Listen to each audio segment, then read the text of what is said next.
then you create your art and your business around how much money you want to make. So like, let's say if you want to make $100,000, just gotta break that down within art and how you want to make it. So like me, I had a figure amount in my head, and I was like, okay, I want to make this amount of money. So I just started making pieces that would get me to that goal. What's up? Welcome to the Hube Knows Best Pod. I appreciate your support. In return, I hope I provide you with some worthwhile gems that benefit you on your journey. At the very least, I hope I put a smile on your face. If not, hopefully you share this with someone that does benefit, and I got you next time. Again, thanks for joining today, and let's get this thing going. All right, welcome to another episode of the Hube Knows Best Pod, where I'm gonna give you the truth, the whole truth, well, as best I can, so help me God. Today we got a great guest, Maze the artist. So appreciate you coming through, bro. Oh man, appreciate you. For sure. Yeah. We're gonna talk about UX, UI, Maze's art. He does contemporary art.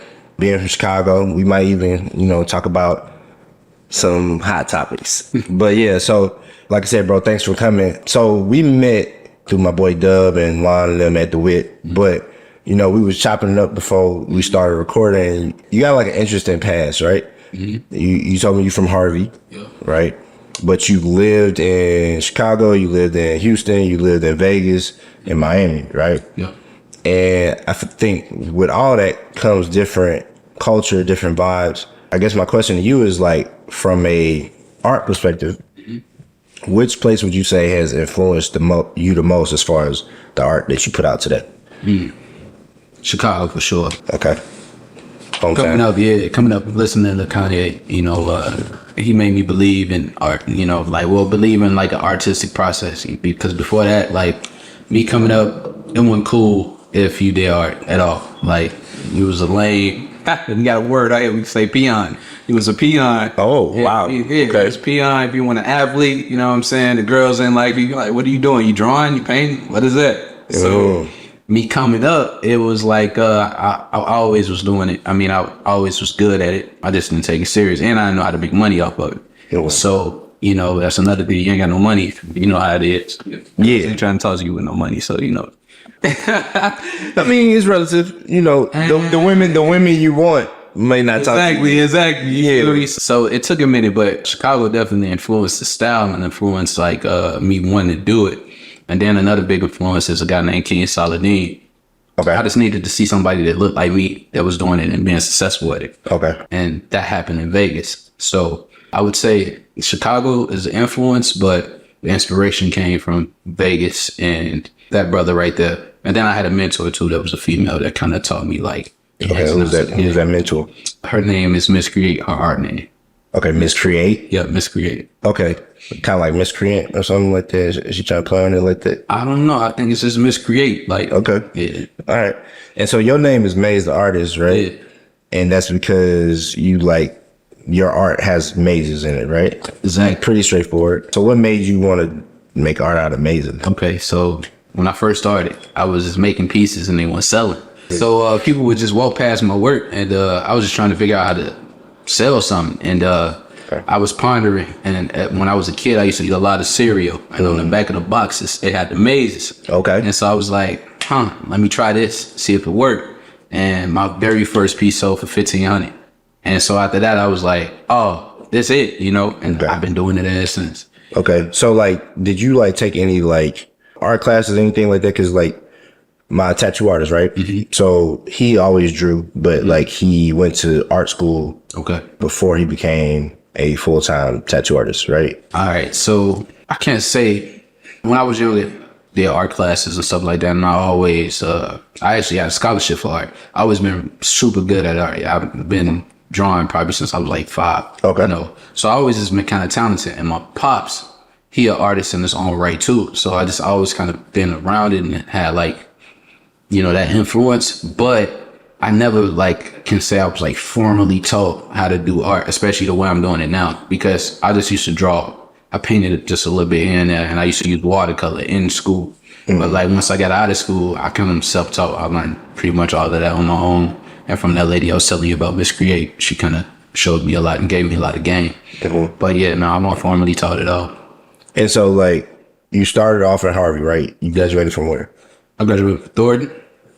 I passed by there early when I dropped my kid off to daycare. Listen, man, she a dean up there now. It's crazy. Bet.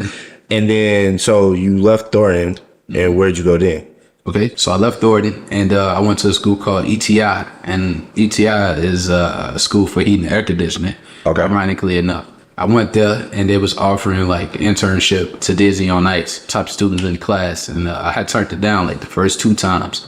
And then talking to some people in my family, they're like, yo, you get a chance to travel the world and do different things at a young age, you should do it. And I ended up doing that. And so that's what led me into being an ICE engineer. And so technically what an ICE engineer is, because I know people ain't gonna know it.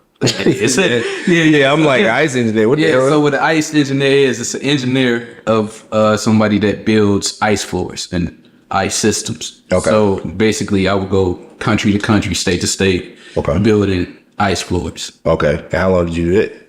Off and on for 5 years. My first run with them was 3 years, and then moved to Vegas, and then came back and did it 2 years. Okay, so you started at here though.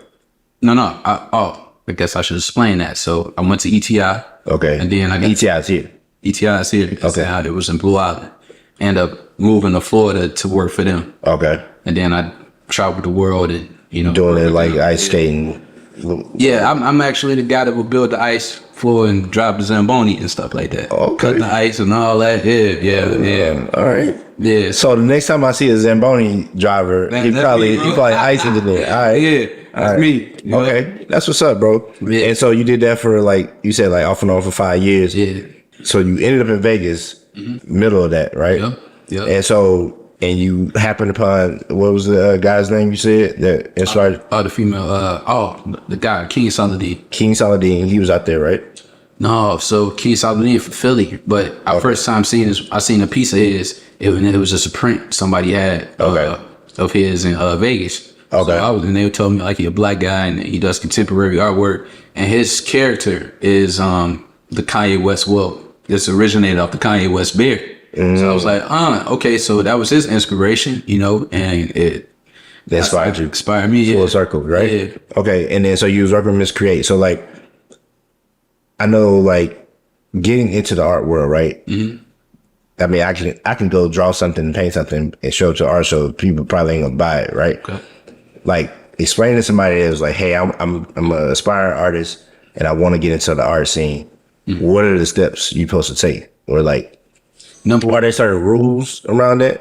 The only rules really to me, we have like formal rules, like I would call that like a road to becoming a commercial artist, I would say. Mm-hmm. So that's like somebody that went to school for art and then they have a network of the art dealers or art curators and stuff like that and museums that showcase their work. Mm-hmm. With me, I didn't go that route. So I would say for somebody that's trying to get into art, the rules is the rules you build with yourself. So the number one thing is you got to find out what type of artist you want to be. Okay. And what that means is, let's just say, how much money you want to make.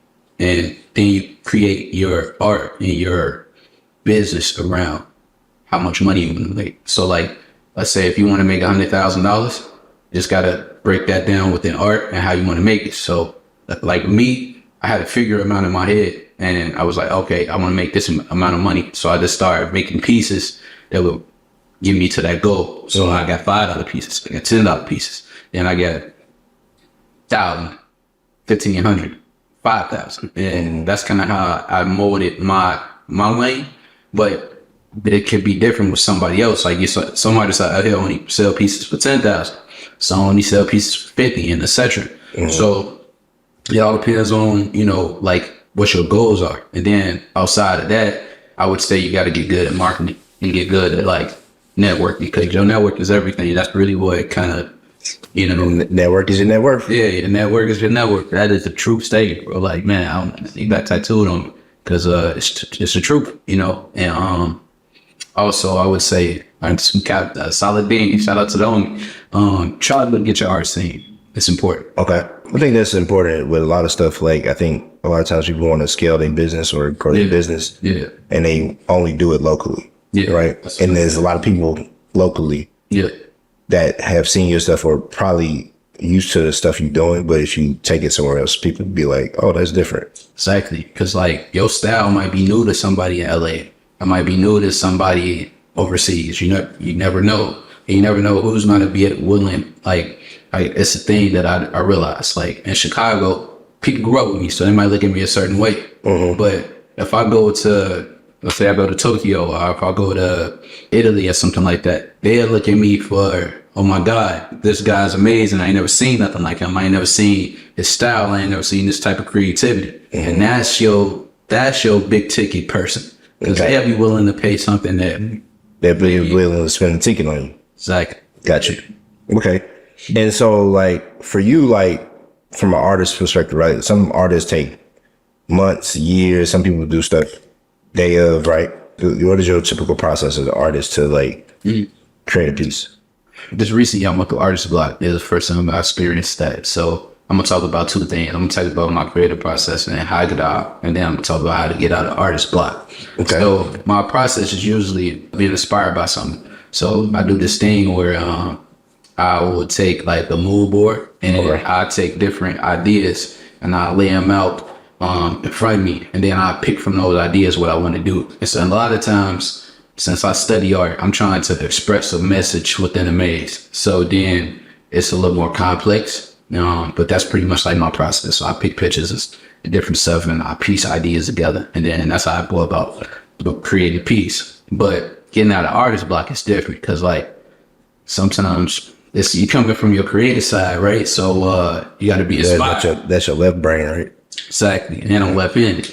So coming from the creative side, like sometimes if it don't make dollars, it ain't motivation to me. You know what I'm saying? So like I would have to force myself to create something. So an easy way for me to get out of like artist block is I challenge myself to do something. Okay. So like right now I'm doing a 100-piece challenge and do just a certain type of style or a certain type of imagery. And it's these panda bears I've been doing. Okay. So I'm just going to do 100 of those. And then I move on to something else maybe after that. Or maybe I might move it up to 1,000.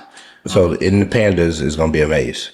It's always amazing, each piece of land. Yeah, I'm just trying to visualize pandas with a maze inside the panda. Oh, let me tell you. So my goal is like when I'm long gone and I pass away, I want them to try to decipher my pieces like they did Leonardo and Da Vinci and Michelangelo and all the greats. So like that's why I do it, to like give my pieces a little more longevity outside of me. Okay. But I also make sure, and I got this, we'll probably go into that from UX and UI.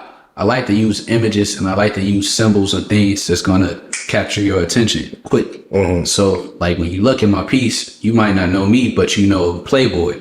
You might not know me, but you know the tree car air fresheners. And you know? Yeah. Okay. All right, for sure. So not to get in your pockets, but like what's the most you made off a piece? At one time? Yeah.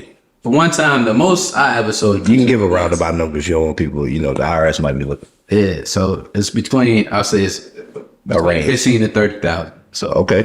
Yeah. That's a good day. Yeah.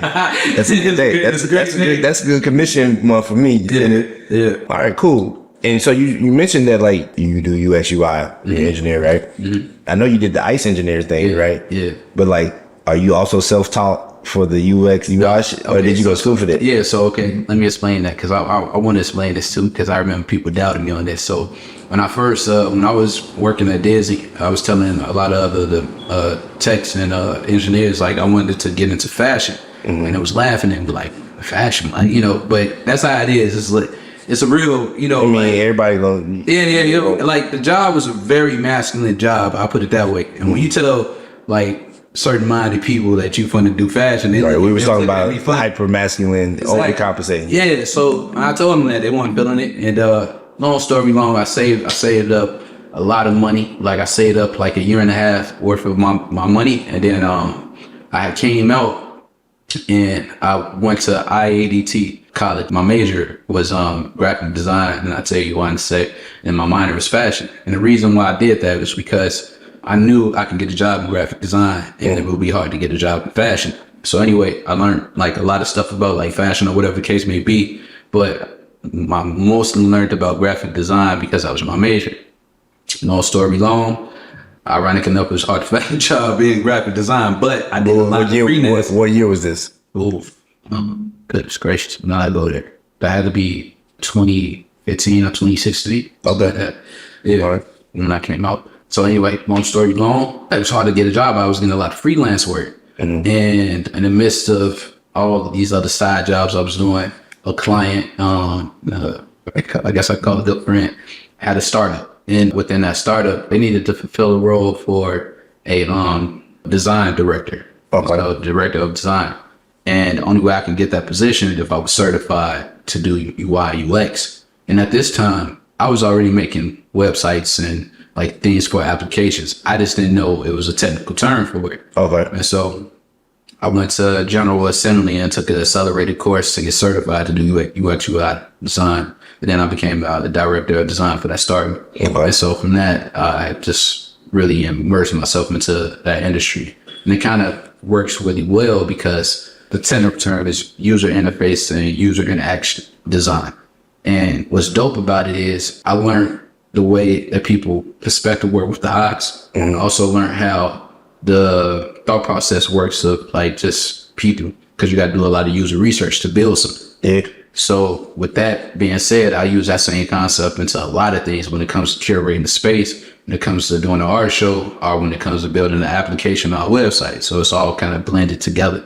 But that's the full circle. That's how I got into it. That's an interesting way to go to it, because like you going to school for graphic design and like fashion. With fashion is your passion, so it's kind of like Exactly. off to the side, it's off on the tuck, right?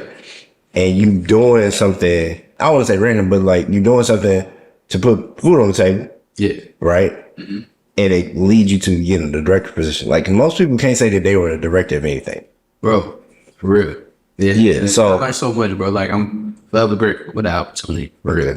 Because that catapulted my career in UX UI. Because I had to learn things that will usually probably take you like 5 to 10 years, and I learned them in like 1 month, 2 months. You know, like quick because I had to. I like even like controlling the budget. Like who all ever got the opportunity to hire and fire people? You know, and how many people? yeah. You know, yeah. And that's crazy because like, how old are you, bro? I'm 35. 35, right? So 35, and you've done all these different things. You travel the world, right? Doing art, doing the ICE engineer, graphic design, design director, right? And then you also moved a lot of places, right? So like, you went from Vegas to Miami or Vegas to Houston. Yeah. So I went from Chicago to Vegas. Right. And Vegas back to Chicago just for a short period of time. Right. And I went to Chicago to Florida, then Florida back to Chicago, and then Chicago to Houston, and then Back here. yeah, back here. Yeah. All right. So I guess you stuck in Chicago, bro. Oof. You must love it because you keep coming back. No. Okay, so my mom, she had to get her knees replaced. Okay. And that's what brought me back. I was in Africa at the time. And my sisters called me. It's like, yeah, Mom, you know, and the doctor saying it was serious surgery she had to have, so I had to come back. And it was a blessing though. That's how it was crazy how stuff worked. Everything happened for a reason, because I came back and I just went hard. I came back, so it kind of got me back into like doing what I love to do. Got you focused. Yeah. It's interesting, like, cause like we was talking about how I've lived in different places. I went back to Georgia during the pandemic, be close to my parents because they both had their own underlying health conditions, and I was uncomfortable being 3,000 miles away. Yeah.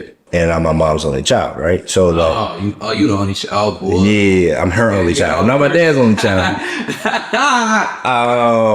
You know, shout out to my dad. Shout out to namesake. You feel me? Yeah. But yeah, it's still like my dad has leukemia. He has other health conditions. My mom's a diabetic and she had congestive heart failure. It's crazy because I moved home because I was like, well, I need to make sure that they're good, right? Yeah. And this is the only time as an adult that I feel like I'll be able to move home, still have my job full time, making the money that I'm gonna make, but also make sure my parents is good, right? Because my parents are older. Like my mom's 71, she just turned 71. It's just similar to me. Yeah, my dad is 68. Yeah, so yeah, I'm the baby grandson, right? But best year at work, at home, right? Bought my mom a crib, right? Traveled more than I ever did, right? During the pandemic, right? Oh man, pandemic was a blessing. It was love, right? Especially making Cali money living in Georgia, right? Yeah. I wish I could go back. Yeah. I know the days. Yeah. And I ain't into politics, but Trump had Rodney. I ain't gonna lie. Don't comment. Yeah, Rodney. I'm independent. I forgot what I'm libertarian. Fuck both parties. I feel you on that. I don't want the government involved in nothing I do. Man. Like stay out my business, stay out my personal life. Man. But yeah, it's just interesting, like being black man, right? Yeah. I think you get the moniker of a mama's boy when you take care of your mom or you around your mom, right? Mm-hmm. But your sisters called you, right? Because they was here. Yeah. But they called you because they know you was gonna do whatever, right? Yeah.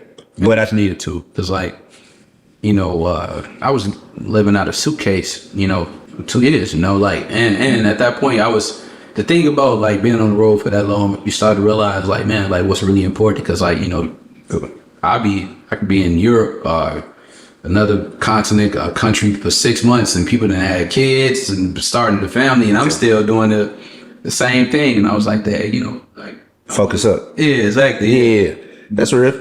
All right. So, but the reason I said all that initially was like, I think to see a black man, right? Mm-hmm. Take a non-traditional path, mm-hmm. right?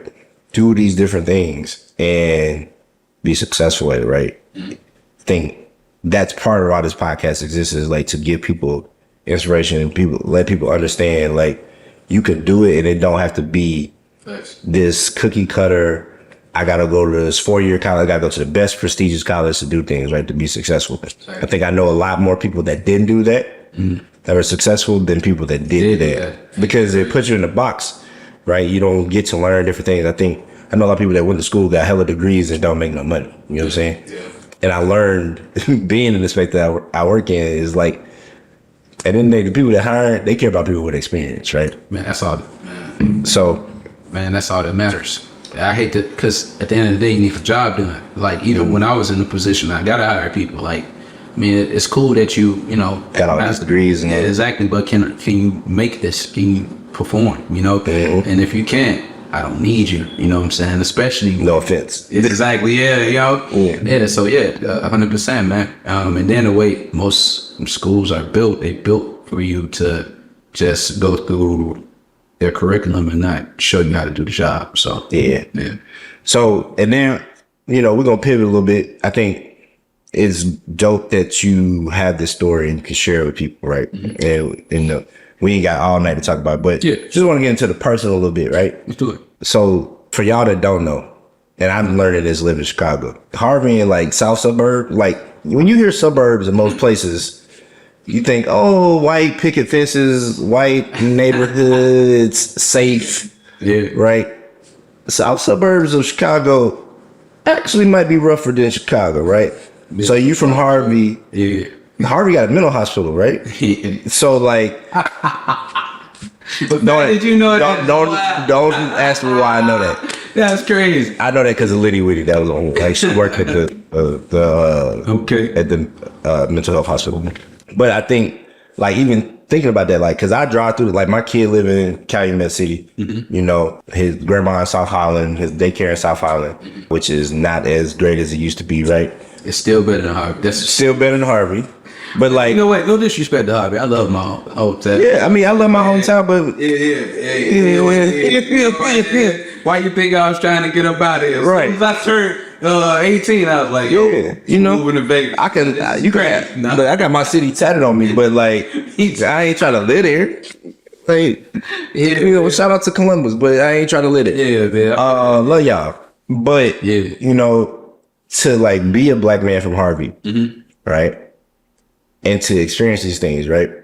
How do you like navigate the world, right? Because there are so many things that come with being from. We might have to go deep. Backgrounds. To be honest, if I can be, I gotta be honest, bro. Like, I just wanted to authentically be myself. Because before I couldn't authentically be myself, right? And like even working at Disney, at times, you know, like they had a rule like you couldn't grow your facial hair out. You know what I'm saying? So like I used to have like a couple bumps and stuff like that, because I couldn't grow my facial hair out. Okay. You can't grow yet. Like just certain rules with no knocking them because, that company did change my life, but it's just knowing where you from and not forgetting it. And also authentically being that. Like, I can't change what I am, you know what I'm saying? And instead of like looking at it from a negative standpoint, I embrace it because a lot of beautiful things from that, you know what I'm saying, it made me who I am, all the way down to how I interact with people. So you say, how I navigate.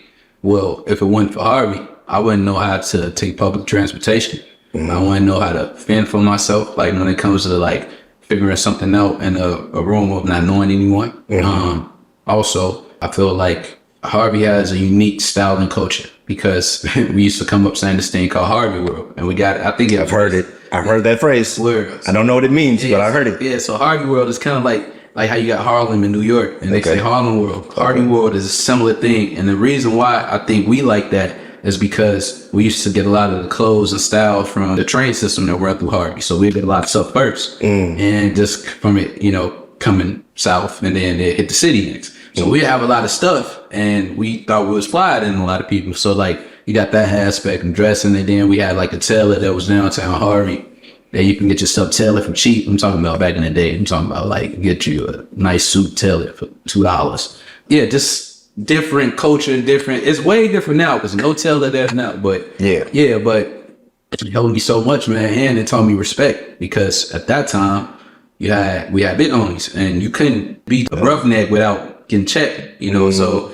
it taught me how to shut my mouth, know my role at times, and respect my elders and stuff like that. And I owe a lot to Harvey, man, I'm grateful too. Yeah, so that's pretty much what it taught me. I think when you grow up in a big city, you get lost a lot of the big city aspect of it, right? Yeah. Now, don't get me wrong. I know people from LA, from Brooklyn and Atlanta, all these major cities that's real down to earth, solid dudes, right?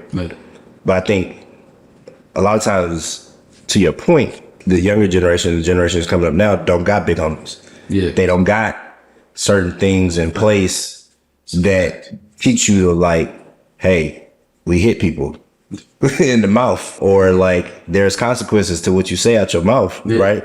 Like, no offense, I always say bring bullying back. And this is as somebody that got bullied as a kid. I got bullied too. Right? Like I came real humble to get this. Right. I had the same pair of gym shoes for 2 years, and none of the guys never, not a day, didn't let me know that. Like every day they let me know, like, you got them rusty shoes on, bro. Like they gonna let you have it every day. Right. And that made me like, okay, now when I step out, I'm gonna have that shit. Be clean. But also, I think for me, like it teach you how to like deal with people and know how to say something back and like not be offended by everything. Like sometimes and sometimes it be funny and you gotta hold in. Right. It teach you like when you at work, you got sometimes they gonna say something you're like, all right. Yeah, and sometimes you gotta think outside the box and come back with something clever, because that's the real world. But nowadays, like you said, no bullying, no big homies. Yeah, why? You just don't say that. Society, don't say that. You cancel, right? Yeah. Oh man.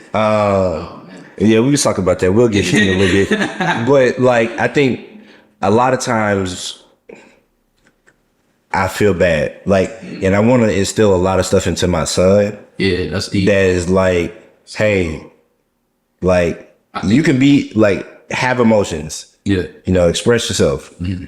But have some toughness about you because the world ain't going, as black men, make space for you to not be a certain level of tough, right? Yeah. Maybe that's my old way of thinking. You get what I'm saying? But I think I can appreciate younger dudes that have that mentality, that understand like you can have your emotions, you can feel how you feel, but like you control it.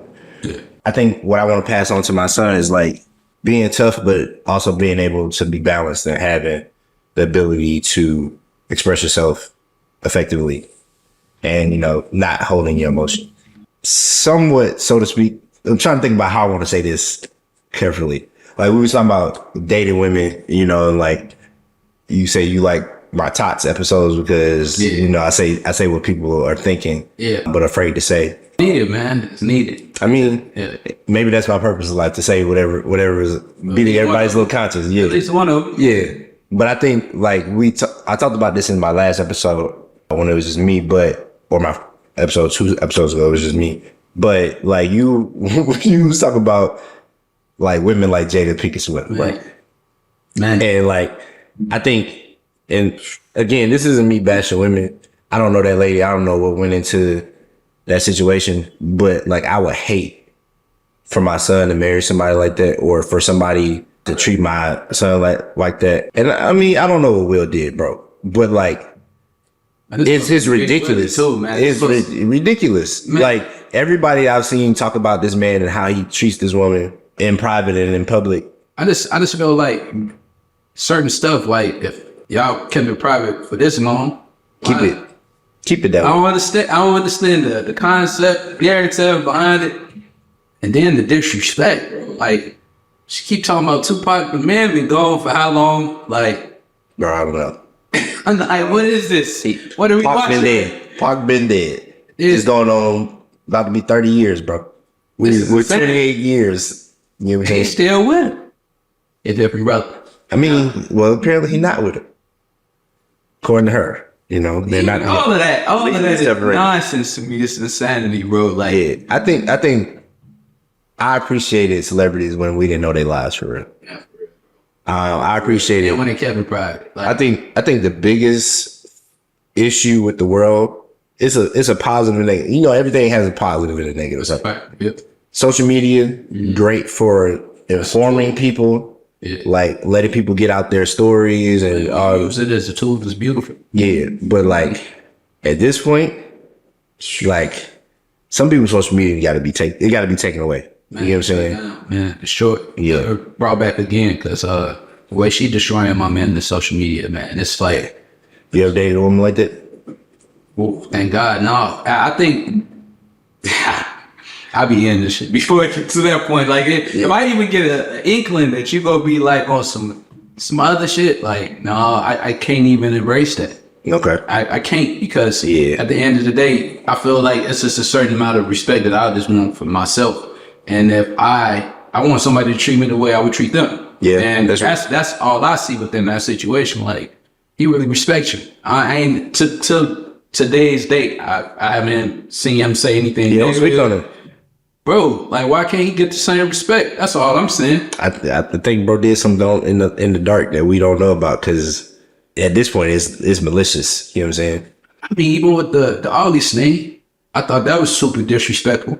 But then, my man Will, why you sitting down to have an interview about it, bro? Like, I mean, he played himself too. That's why I'm saying. Like, there's a piece of it. But it's almost like, man, he didn't get out right now, bro. He had episode like bro, like he just sitting and going along for the ride. That or she has some tricks up her sleeve, I guess. Could be. Yeah, definitely. Have you ever dated a woman like that? Malicious like that? Nah, I can't say I've dated anybody that bad. I've had some interesting people that I've dealt with, right? Some people that I will not speak on because I don't want to be held liable or, you know, or sued for slander. Yeah. But, you know, y'all know who y'all are. Yeah, nah, generally I don't have, like, people don't speak on my name like that. You know what I'm saying? Because I don't speak to other people's name like that either. But yeah. So, like, bro, what's next for you? Like, what's next for Maze the artist, Maze the person? Because, you know, Maze ain't your real name, but like just for you as a person, what would you say is next for you? So I really been focusing on the fashion aspect of art. I got some really big drops. I got some collaborations I'm working on too. Some I can't speak on because of the NDA. But I got some real dope drops coming up. And one is coming up soon, like hopefully by the end of November. We got some winter fall fashion coming up, and then as far as art, I'm working on another solo show. That should be at the beginning of next year, between February or March, and then I'm working on the group show. Okay. And then I got some other stuff with some collabs to some artists that's coming up. So yeah, for sure. Definitely got to share that with the people. So when you get the links, let me know. I share it on the platform. All right, bro. Well, I appreciate you coming through again. Been good getting to know you a little bit. Yeah, for sure. You too, likewise. Yeah, for sure. Well, y'all, as always, I wish you peace, patience, understanding, knowledge, wisdom, discernment. Be your best self because everybody's already taken. So be easy or don't. But every choice has a consequence and every action has a reaction. Talk to y'all later. Peace. Peace.